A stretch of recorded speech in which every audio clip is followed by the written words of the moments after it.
Good morning and welcome to the Legislative Minority segment of Live at the Legislature. I'm Kailoha Lindsay, your host for the Legislative Minority. Joining us today and breaking from the Mililani area legislator tradition or theme is Representative Bob McDermott from Eva Beach. He's a former Marine captain and sits on the Committee on Public Safety, Veterans, and Military Affairs.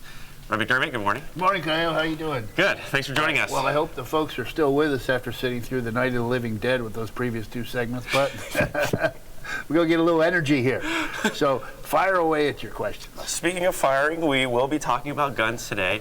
And you had introduced a bill as HB 2232, which it's a red flag law. Right. Can you talk a little bit about that? Yeah, great. So my rating by the NRA is as good as you can get, A+, right? But we have a challenge with crazies getting guns, right? So one of the areas that I thought was pretty easy to go after was these juveniles.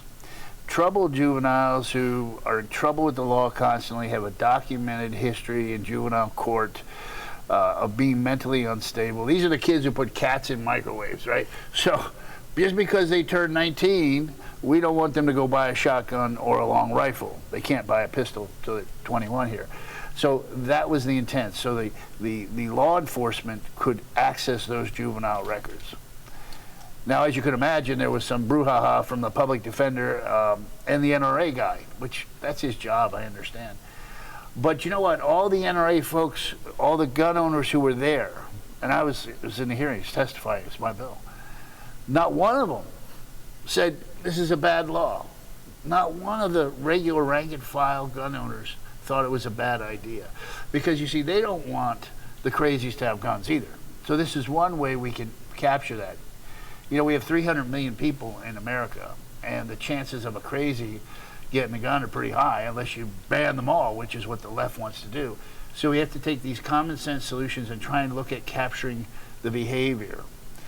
Now, they took that behavior issue, they thought it was a good idea, it was my bill, took my name off it and put it in another bill, which had to do with reducing the size of the magazine from 20 rounds to 10 rounds. Why? I don't know, and just felt good to do it and nibble around the edges and say we're for responsible gun ownership, so we're reducing the size of the magazine. I don't know of any mass killer in United States history who said, wait a minute, if I take this 20-round magazine, I might have a longer prison sentence after killing 50 people, so I better only take the 10-round magazine. It's ridiculous. Bad guys don't follow the law. So if they want a 30-round magazine, they're going to get one. If they want a 20-round magazine, they're going to get one. And the 10 rounds, you can just do a Jonathan Wick thing where you tape the ends together, right? And you put it in, pop it out, flip it around, so you get 20 rounds. The legislators don't understand that. I dare say most of the people in this building don't know which end of the rifle the round comes out of. Excuse me, my phone's ringing. Live TV. There's a bill collector. I'm sorry, I can't do anything about it.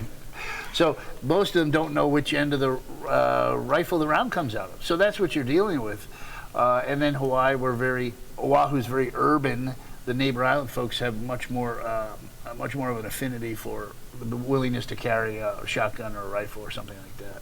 And so I think that's always, especially since the tragedy at Diamond Head earlier this year, the legislature's kind of taken, there's been a lot of gun bills that we've seen very recently. And, how do we address, I guess, the broader problem of public safety, but, also protecting the constitutional rights of folks? Well, you bring that up as an example. Here's a guy who was crazy. I mean, many folks said the guy's unstable. He'd been basically a squatter for 20 years there. He grabbed weapons that weren't his. They were the old ladies that he was staying with her. He got his hands on those. So we should, I think the old lady's dead, right? She was one of the casualties. So it was her fault for making them available to this guy or leaving them in a situation where he could get a hold on them. So it wasn't the weapon's fault. It was this behavior of the crazy. So we're going to have to get to a point where we say, do we focus on the crazies or we focus on the tool? The tool were long rifles that he used, and sadly, the two officers lost their lives, and just a horrible, horrible tragedy. But it wasn't the gun's fault. It was this lunatic guy running around over there in Diamond Head. And he's the guy, if we could have spotted him sooner, get him out of there. Well, they were trying to get rid of him, right? They were serving eviction papers on him. And mentally unstable, a crazy. And this is this can happen. Or, he could have got a gasoline can and put a rag in it and firebombed the home and firebombed people. So.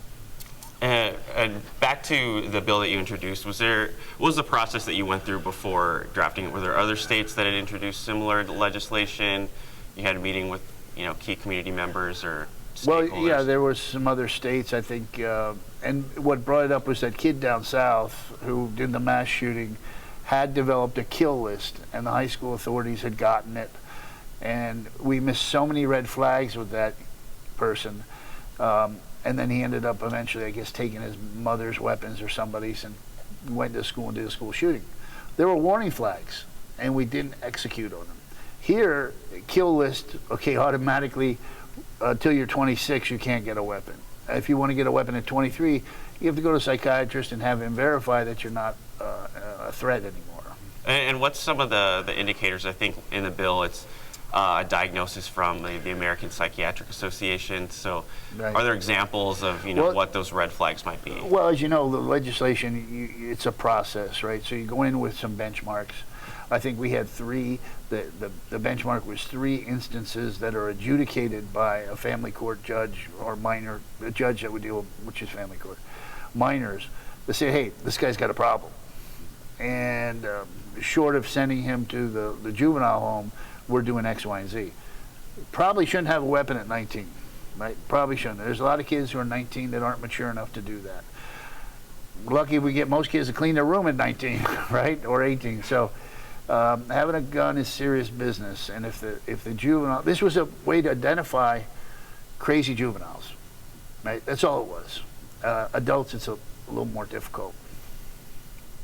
I see. And so for the record, the language is still in a different bill? Language is still there in a different bill, which reduces the magazine capacity. So I had to vote no. Because here are the 2 arguments. Behavior or tool. What is the issue? What do the crazies all have in common? Well, they're all crazy. They use different tools. So we're nibbling around the edges about tools just because they have a flash suppressor or a pistol grip that looks like it's a combat pistol grip. It has nothing to do with the behavior of the individual. Reckless people getting their hands on weapons is what we have to be careful about.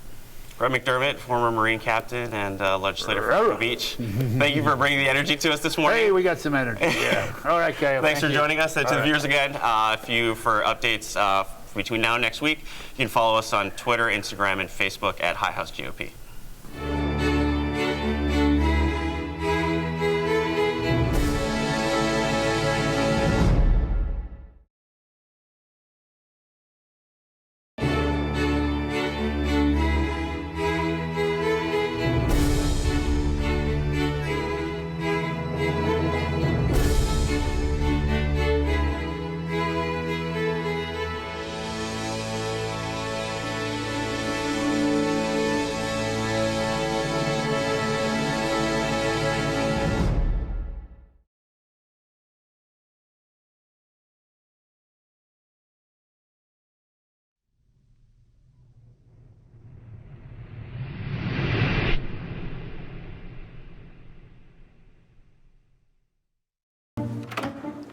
What are you doing? We have to go. I'm gonna be late for work. It's Tuesday morning. I gotta record live at the legislature on Alelo. Senate and House leadership discussing what's happening at the state capitol. So just watch it on the news tonight. Come on, let's go. Hey, this is like getting the news before it's news.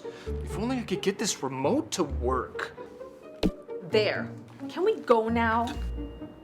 No DVR? No problem. Watch Wednesday evenings at 7 p.m. on Channel 49.